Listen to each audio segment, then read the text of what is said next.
नमस्कार, मैं अभय सर, अभय educational classes में हिंदी विषय के साथ आप सभी का स्वागत है।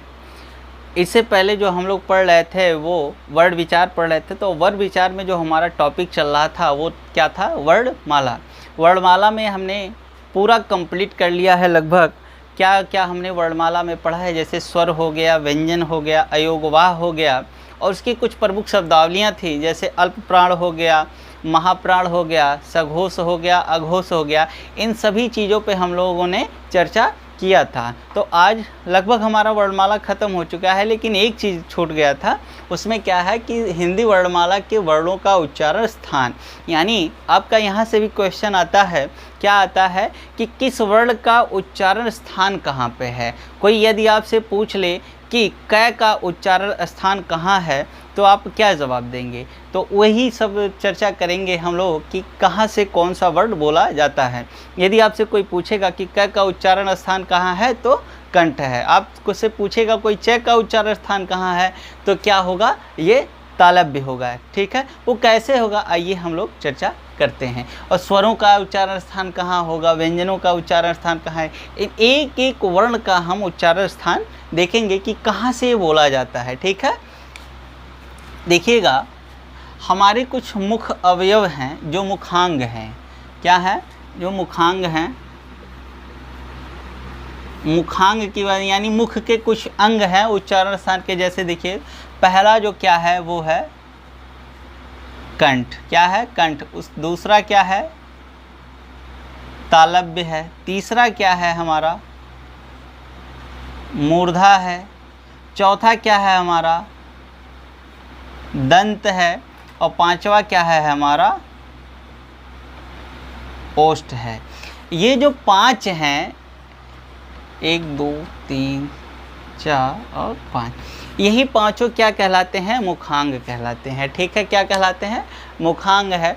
और ये उच्चारण स्थान यहीं से होता है। और बीच में हमारा क्या होता है? जिह्वा होता है। क्या होता है? एक जिह्वा होता है। ठीक है, जिह्वा बीच में। मैंने आपको एक डायग्राम से समझाया था जब मैं स्वरों का वर्गीकरण पढ़ा रहा था, तो उसमें बताया था। फिलहाल ये आप इन शब्दों से यानी कंठ, तालव्य, मूर्धा, दंत और ओष्ठ और जिह्वा, इन सब से परिचित हो गए। तो अब चलिए थोड़ा सा चर्चा करते हैं सबसे पहले कि कौन सा है। इसके लिए मैं थोड़ा सा हिंदी से हट करके आपको संस्कृत में ले जाना चाहूँगा। क्यों? क्योंकि संस्कृत से थोड़ा सा आपके लिए आसान हो जाएगा, इजी हो जाएगा कि कौन सा वर्ण क्या होगा, कहाँ से उच्चारित होगा। वो कैसे इजी होगा? आइए, तो संस्कृत का देखिए एक सूत्र है। कई सारे उच्चारण स्थान के सूत्र हैं। क्या हैं? सूत्र हैं। हम इसके सूत्र पढ़ेंगे। उन सूत्रों के माध्यम से हमको याद हो पाएगा, हम लोग जान पाएंगे कि कौन सा वर्ण कहाँ बोला जाता है। आपको पता है कि हिंदी जो भाषा है वो कहाँ से निकली है? वो इसकी जननी कौन है? संस्कृत है। तो संस्कृत और हिंदी लगभग सेम भाषाएं हैं। इसका वर्णमाला जो है लगभग सेम है, कुछ ही वर्णों का अंतर होता है। तो उसमें लगभग एक है, तो उसमें थोड़ा सा संस्कृत के माध्यम से हम आपको समझाने की कोशिश करेंगे। जो संस्कृत में है उसको हम छोड़ देंगे और जो हिंदी में है उसको हम लोग समझ लेंगे। ठीक है, तो सूत्र के माध्यम से आइए समझते हैं। तो सूत्र क्या है? पहला जो सूत्र है समझिएगा, पहला अकुह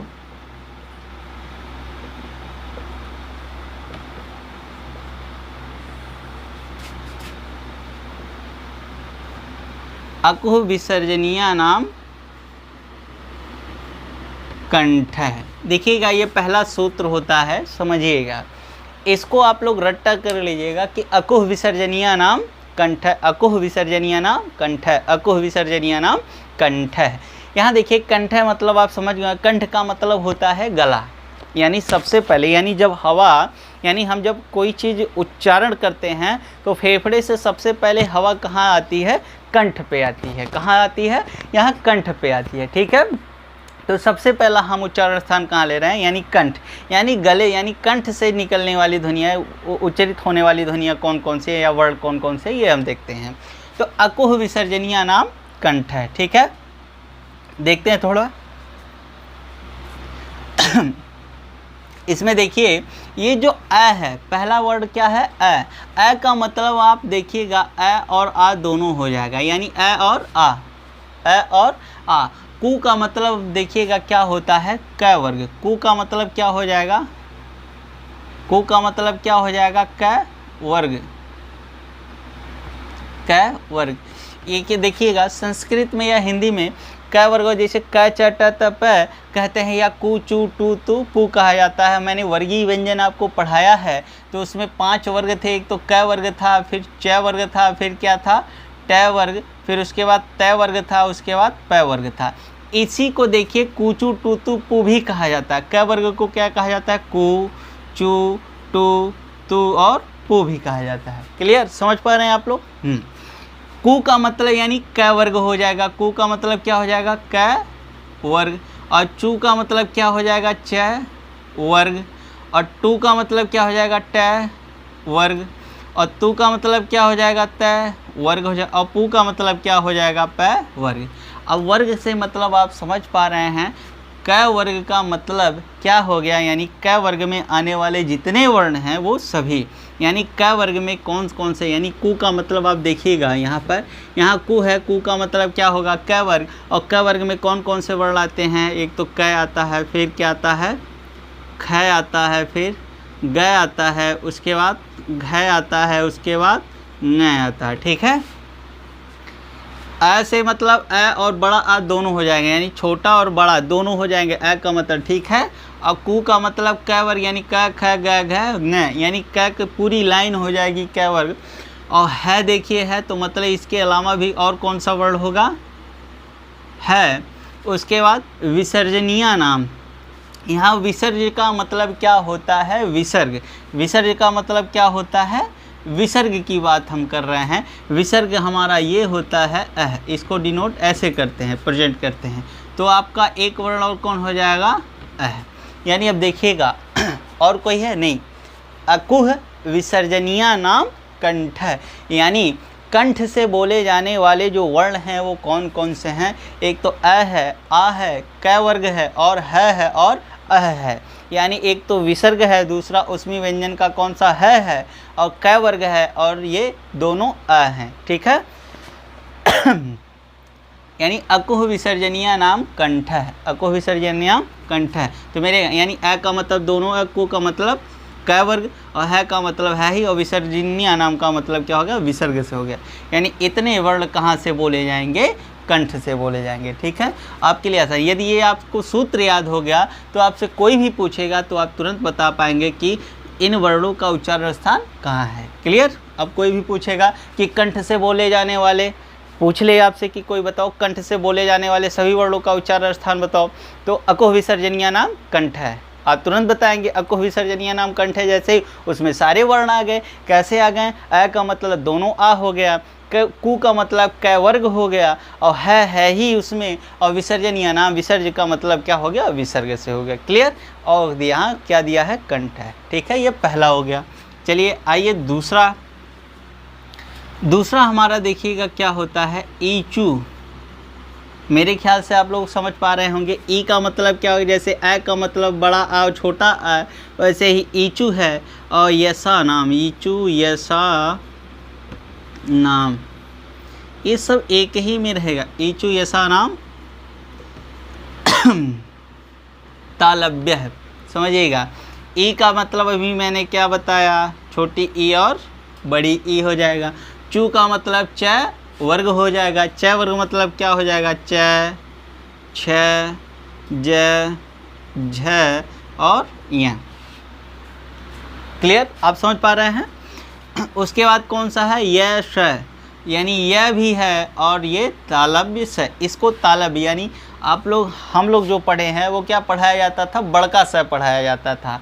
ऐसे कह करके क्या पढ़ाया जाता था, बड़का स। ठीक है, लेकिन बड़ा स, भाई हम लोग गांव में रहते थे तो बड़का सा एकदम रिपीट करवाते थे, तो बड़का सा, लेकिन इसको बड़ा सा पढ़ा जाता था। आज भी कई लोग कहते हैं बड़ा सा, लेकिन ये तालव्य श है। कौन सा है, तालव्य श है। ठीक है यानी ईचू यशा नाम तालव्य है, यानी तालव्य से यानी तालु से जो बोले जाने वाले वर्ण हैं वो कौन से हैं, ई हैं, च छ ज झ य हैं, और यह है और श है। क्लियर, इतनी बात समझ में आ गई।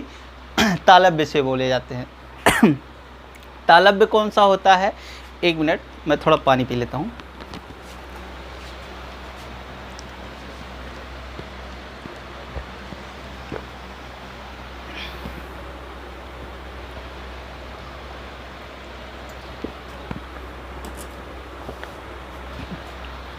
Thank you. यहाँ देखिए, तो ई का मतलब यानी तालब्य का मतलब क्या होता है ये देखते हैं हम लोग। ये जो देखिए कंठ होता है, कंठ के ऊपर जब आते हैं यानी यहाँ तक तो गला हो गया, लेकिन इसके ऊपर ये जो मुख का ऊपर, ठीक है, तालु जिसे बोलते हैं, क्या बोलते हैं, तालु, यानी जीभ के जस्ट ऊपर वाला जो स्थान है वो क्या कहलाता है, ऊपर जैसे ही टच करेगी, ठीक है, ऊपर वाला हिस्सा क्या कहलाता है, तालब्य कहलाता है, तालु कहलाता है। तो यानी तालु से बोले जाने वाले वर्ण कौन से हैं, ई चू यशा नाम तालब्य है, यानी ई का मतलब दोनों ई, चू का मतलब च वर्ग और य और स, ठीक है। चलिए तीसरा जो हमारा सूत्र होगा वो क्या होगा,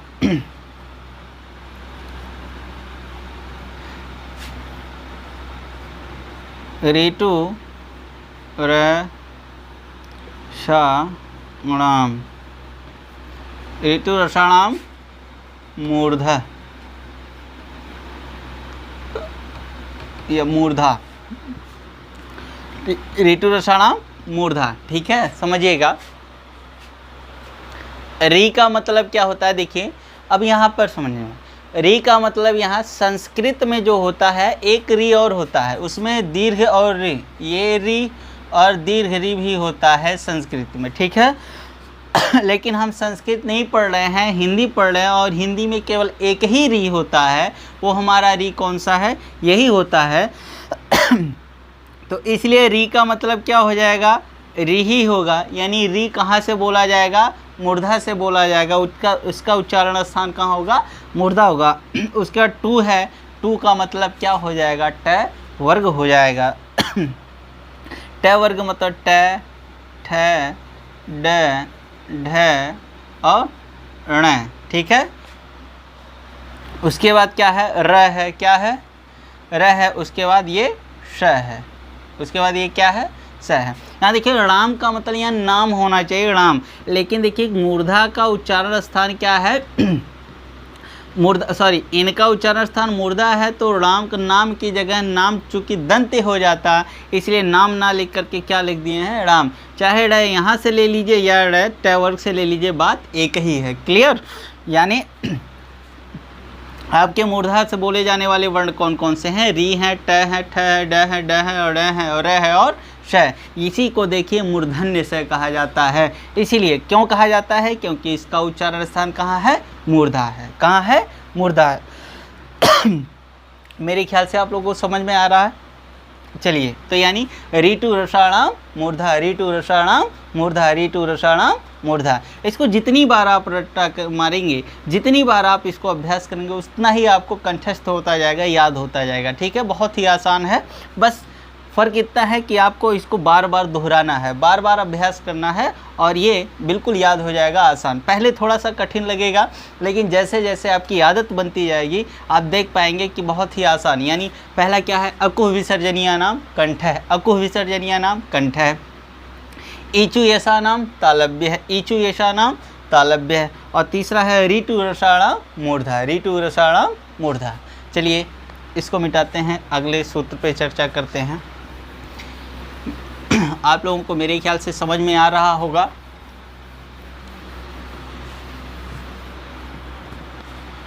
हमारा जो चौथा सूत्र है वो क्या है, देखिए कंठ हो गया, तालब्य हो गया, मूर्धा हो गया, और इसके बाद क्या आएगा, दंत आएगा। देखिएगा तो क्या लिखेंगे, ऋतु लशा नाम, ऋतु लशा नाम दंत है। अब यहाँ देखिए, यहाँ री आया है, री एक स्वर है, लेकिन ये किसका स्वर है, वो संस्कृत का। संस्कृत में एक स्वर और होता है, वो री होता है, ये स्वर होता है संस्कृत में, लेकिन इसका स्थान हिंदी में नहीं है, हिंदी में इसका प्रयोग नहीं होता है, इसलिए इसका कोई महत्व नहीं रह जाता है। लेकिन सूत्र याद करने के लिए आपको पूरा लिखना है, यानी ऋतु लशा नाम दंत है, ठीक है।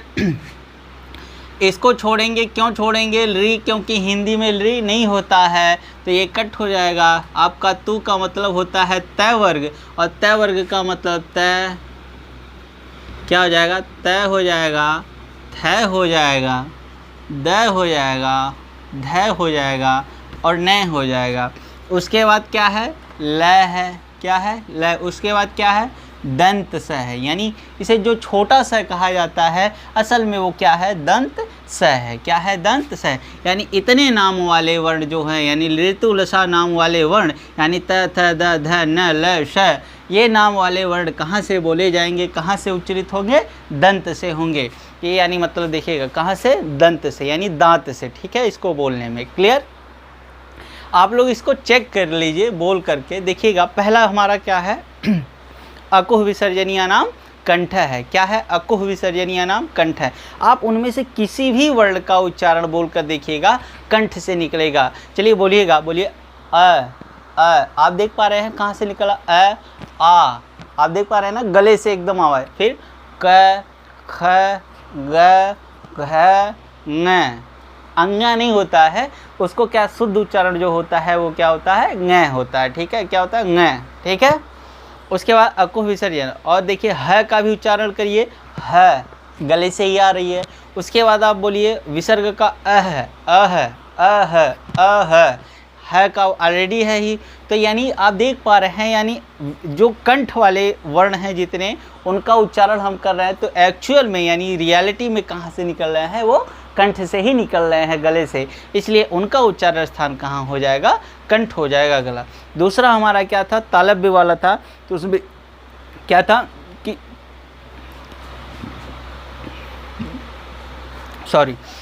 क्या नाम था, ईचु यसा नाम तालव्य है। क्या था, ईचु यसा नाम तालव्य है। अब देखिए ई का उच्चारण स्थान करेंगे, जैसे ई, ई, ठीक है, ई। और च बोलिएगा, च। आप देख पा रहे हैं आपकी जिह्वा जो होती है वो जा कर के ऊपर तालु को टच करती है। जिह्वा आपकी कहाँ टच करती है, तालव्य को, यानी तालु को ऊपर एकदम टच। बोलिए च, छ, ज, झ, य। ठीक है, आप च बोलने की कोशिश करिए। उसके बाद देखिए आपकी जिह्वा कहाँ टच कर रही है, तो जहाँ टच कर रही है वो क्या हो जाएगा, तालव्य हो जाएगा। ठीक है, यानी तालु। मेरे ख्याल से समझ होगा। तीसरा आपका जो क्या था, मूर्धा वाला क्या था कि ऋतु रसाणा मूर्धा। देखिए मूर्धा का मतलब क्या हो जाता है, मुड़ जाना। क्या होता है, मुड़ जाना। ठीक है, मूर्धा का मतलब क्या होता है, मुड़ जाना। अब देखिएगा ऋतु रसाणाम, इसमें से किसी भी वर्ण का उच्चारण यदि आप करते हैं तो आप देखिएगा, बोलिएगा, आप बोलना नहीं है आपको, पहले आप बोलने की तैयारी केवल करना है, एकदम साउंड नहीं करना है, केवल बोलने की मुख में तैयारी करिए। जैसे ट वर्ग का ले, बोलिए ट बोलना है आपको, ऐसे करिएगा। आप देख पा रहे हैं आपकी जिह्वा मुड़ करके कहाँ है, ऐसे मुड़ जा रही है ना। बोलिए ट, ठ, ड, ढ और ण। ठीक है, आप देख पा रहे हैं जिह्वा मुड़ जा रही है, इसी मुड़ने के कारण उसका उच्चारण स्थान क्या हो जाएगा, मूर्धा हो जाएगा। ठीक है, आप किसी र को ही देख लिए, र। ठीक है, उसके बाद आपका ऋतु रसाणाम मूर्धा, और मूर्धन्य स जो होता है श, आप उच्चारण ऐसे करेंगे। क्लियर। चौथा आपका क्या है, ऋतु लसा नाम दंत है। अब आप देख पा रहे हैं ये दंत यानी दांत से, कैसे आपकी जिह्वा जो होती है इनको उच्चरित करने में क्या करती है, दांत को टच करती है। किसी को बोलने की तैयारी, बोले तय को ही बोलना है, बोलिएगा तय। आप देख पा रहे हैं आपके जिह्वा ऊपर वाले दांत के नीचे टच कर रही है कि नहीं, दांत को टच कर रही है कि नहीं कर रही है, बिल्कुल कर रही है। ठीक है, कर रही है ना। तो अब त, थ, द, ध, न, ल और श। क्लियर, इतनी बात समझ में आ गई। यानी मेरे ख्याल से आपको समझ आ रहा होगा कि इसका उच्चारण स्थान कहाँ होगा, कैसे बोला जाता है। ठीक है, यानी ऋतु लसा नाम दंत है। ठीक है, और पांचवा आपका जो होता है वो क्या हो जाएगा, उ, पु, उपु पधमानिया।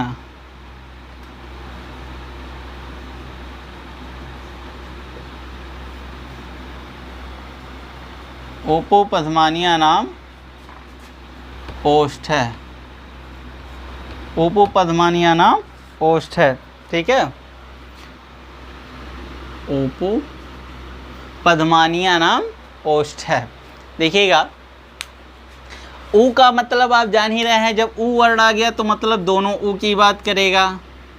ओष्ठ मतलब होठ होता है ऊ, इसमें देख पा रहे हैं आप जैसे ही बोल रहे हैं ऊ, ओठों का ज़्यादा रोल हो रहा है कि नहीं हो रहा है, तो यानी ऊ। और पू का मतलब हो जाएगा प वर्ग हो जाएगा यानी प हो जाएगा, फ हो जाएगा, ब हो जाएगा, उसके बाद भय हो जाएगा, उसके बाद मैं। और देखिए उपधमानी होता है जो इस संस्कृत में अयोगवाह की जो संख्या होती है वो 4 होती है, तो उपधमानी भी उसमें अयोगवाह है, लेकिन संस्कृत में होता है, हिंदी में नहीं होता है, इसलिए इसको छोड़ देंगे।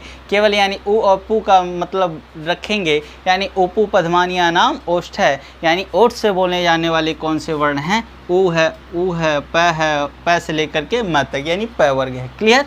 ये 5, यानी आपके ये 5 जगह से इतने सारे वर्ण बोले जाते हैं। ठीक है, अब देखिएगा आपका छठा जो सूत्र है, छठवां देखिएगा, य म न ड़ न, मंगणना नाम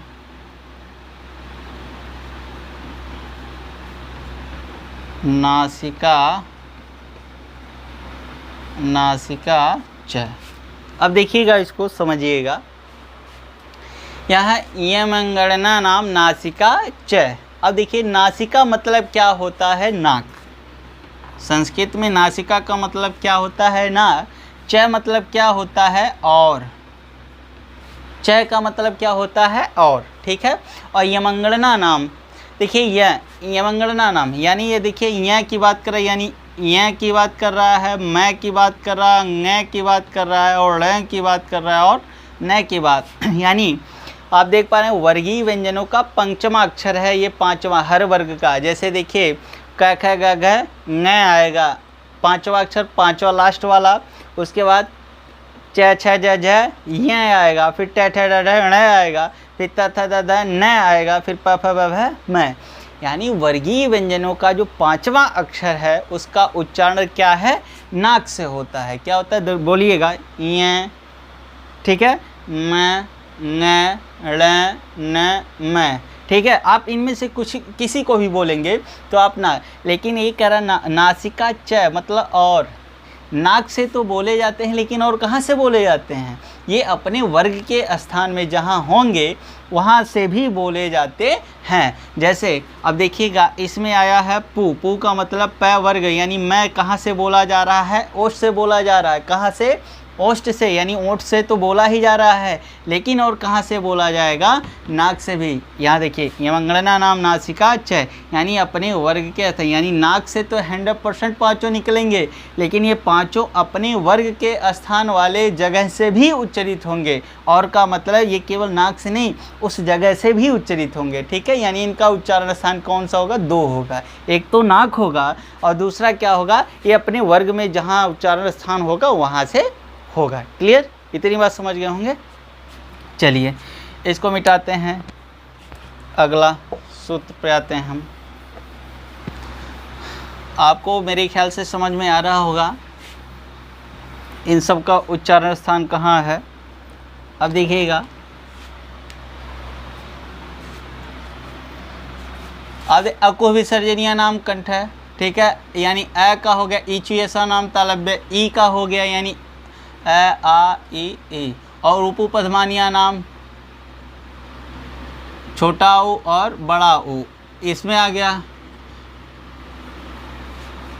यानी हमारा अ आ हो गया, ई हो गया, ऊ हो गया और री हो गया। क्यों?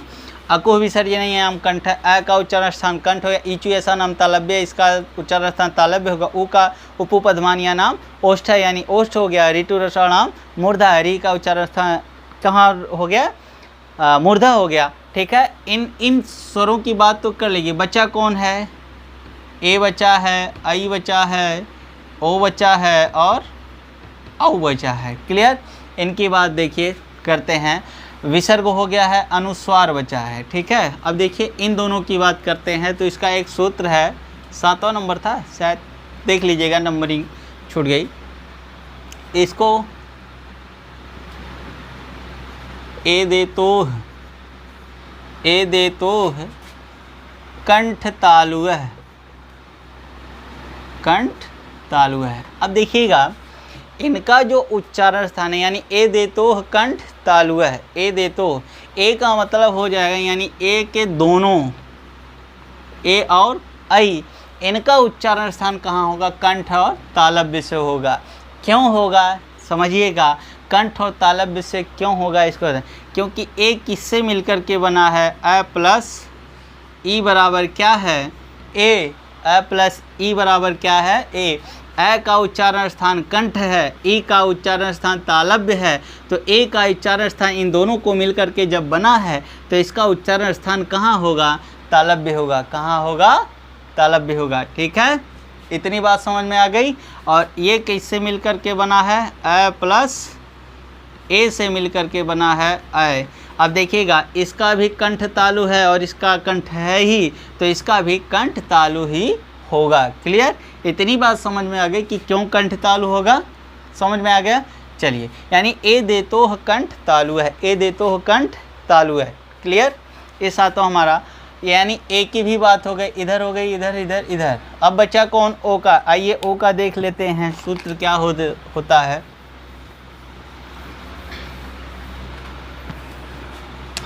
हमारा 8वां जो होता है वो क्या होगा? ओ दो तो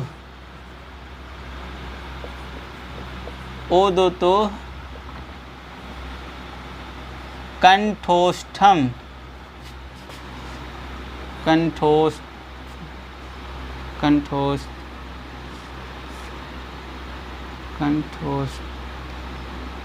ठीक है, क्या हो गया? कंठ और ओठ से। ठीक है, कंठोष्ठम। ठीक है, कंठोष्ठम।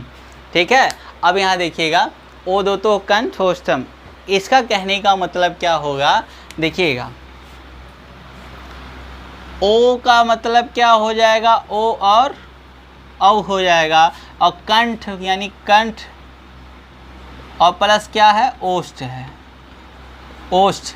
ठीक है, ओष्ठ मतलब क्या हो जाएगा? ऊँट की बात कर रहा है ये। ठीक है, यहाँ ओ और औ का उच्चारण स्थान कहाँ होगा? कंठ और ओष्ठ होगा। क्यों होगा? क्योंकि देखिएगा अ प्लस ऊ से मिलकर के क्या बना है? ओ बना है, और अ प्लस ओ से मिलकर के क्या बना है? औ बना है। तो यहाँ पर देखिएगा ऊ का उच्चारण स्थान कहाँ है? उपपधमानिया नाम ओष्ठ है, यानी ओष्ठ है, और अ का उच्चारण स्थान कहाँ है? कंठ है। तो इसलिए ओ का उच्चारण स्थान क्या हो जाएगा? कंठ ओष्ठ। क्या हो जाएगा? कंठोष्ठ हो जाएगा। क्लियर? इतनी बात समझ में आ रही है। और इसका भी क्या हो जाएगा? कंठोष्ठ। क्लियर? आप लोग समझ पा रहे हैं? ठीक है, इतनी बात समझ में आ गई है। तो ये हो गया। और अगला यानी इसकी भी बात हो गई। इसके बचा ये अनुस्वार, तो इसका लिख सकते हैं नासिका अनुस्वारस्य, नासिका अनुस्वारस्य। देखिएगा नासिका अनुस्वारस्य, यानी नासिका का मतलब क्या होता है? नाक होता है। अनुस्वारस्य मतलब अनुस्वारस्य हो जाएगा, यानी अनुस्वार का जो उच्चारण स्थान कहाँ होता है? वो नाक से होता है। कहाँ होता है? नाक से। बोलिए अंग, अंग। ठीक है, अंग बोलते हैं ना, यानी ये अनुस्वार का उच्चारण स्थान कहाँ होगा? नाक से होगा। क्लियर? इतनी बात तो मेरे ख्याल से आप समझ में आ गई होगी। ठीक है, अब कौन सा बचता है? एक और बच रहा है। कौन सा? 10वां जो बच रहा है वो एक वर्ण है वह। क्या है? वह। इसमें देखिए कहीं भी अकुह विसर्जनीय नाम कंठ है, इसमें भी नहीं आया, और इचुयसा नाम तालव्य, इसमें भी नहीं आया, ऋतुरसा नाम मूर्धा, इसमें भी नहीं आया, ऋतुलसा नाम दंत है, इसमें भी नहीं आया, और उपपधमानिया नाम ओष्ठ है, इसमें भी नहीं आया वह, और इन सब में भी नहीं आया। तो बच रहा है क्या? वह बच रहा है। तो इसको लिखिएगा वकारस्य दंतोष्ठ, दंतोष्ठ।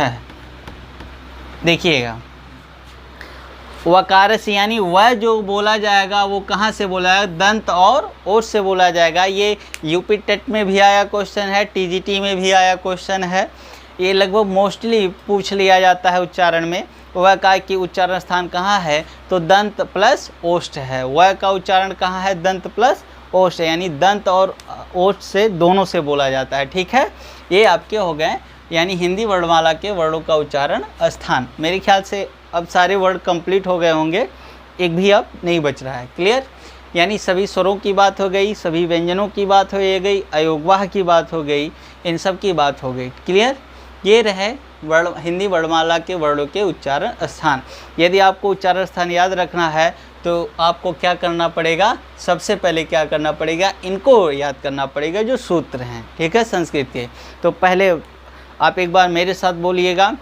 पहला सूत्र क्या है, अकुह विसर्जनीय नाम कंठ है, अकुह विसर्जनीय नाम कंठ है, अकुह विसर्जनीय नाम कंठ है। दूसरा क्या है, ईचु ऐसा नाम तालव्य है, ईचु ऐसा नाम तालव्य है, ईचु ऐसा नाम तालव्य है। तीसरा क्या है, ऋतु रसाणाम मूर्धा, ऋतु रसाणाम मूर्धा, ऋतु रसाणाम मूर्धा। चौथा क्या है, ऋतु लसानाम दंत है, ऋतु लसानाम दंत है, ऋतु लसानाम दंत है। पांचवा आपका क्या है, उपपधमानिया नाम ओष्ठ है, उपपधमानिया नाम ओष्ठ है, उपपधमानिया नाम ओष्ठ है। ठीक है, ये 5 तो हो गए। उसके बाद क्या है, ए देतोह कंठ तालु है, ए देतोह कंठ तालु है, ए देतोह कंठ तालु है। अगर जो आपको ये नहीं याद हो रहा है तो उसके बाद ओ दोतोह दंत ओष्ठ है, सॉरी कंठ ओष्ठ है, ओ दोतोह कंठ ओष्ठ है। और आपका ये मंगलना नाम नासिका च, यानी पंचमा अक्षर जो होते हैं ये मंगलना नाम नासिका च, ये कहाँ से बोले जाएंगे, नाक से और अपने वर्ग के उच्चारण स्थान से। ठीक है, और उसके बाद आपका लास्ट वाला क्या आता है, अनुस्वार, नासिका अनुस्वार से, अनुस्वार का कहाँ से होगा, वो भी नाक से बोला जाएगा। और वकार से दंत ओष्ठ है, और वह कहाँ से बोला जाएगा, दंत और ओष्ठ से बोला जाएगा। क्लियर, इतनी बात समझ में आ गई? मेरे ख्याल से आप लोग समझ। यदि इसका मतलब ये नहीं याद हो रहा होगा तो बस ऐसे समझ जाइएगा कि अ किससे बोला जाता है और ई किससे, क्योंकि इनको मिलकर के देखिए अ और ऊ मिलकर के बना है ओ, तो अ तो कंठ से बोला जाता है, ओ जाहिर सी बात है ओष्ठ से बोला जाता है, तो दोनों मिलकर के तो कंठोष्ठ हो जाएंगे। अ और ई है तो कंठ तालु हो जाएंगे। क्लियर, इतनी बात समझ में आ गई? तो बस आज का उच्चारण स्थान हमारा ये हिंदी वर्णमाला के वर्णों का उच्चारण स्थान खत्म होता है, और यहीं पर हमारा वर्ण विचार टॉपिक जो है समाप्त होता है, वर्णमाला समाप्त होता है। आगे हम नेक्स्ट टॉपिक पे चर्चा करेंगे और नई कक्षा में एक नए टॉपिक के साथ आपसे मुलाकात होगी। तब तक के लिए धन्यवाद। वीडियो को लाइक एंड शेयर ज़रूर करिए, कमेंट भी करिए। धन्यवाद।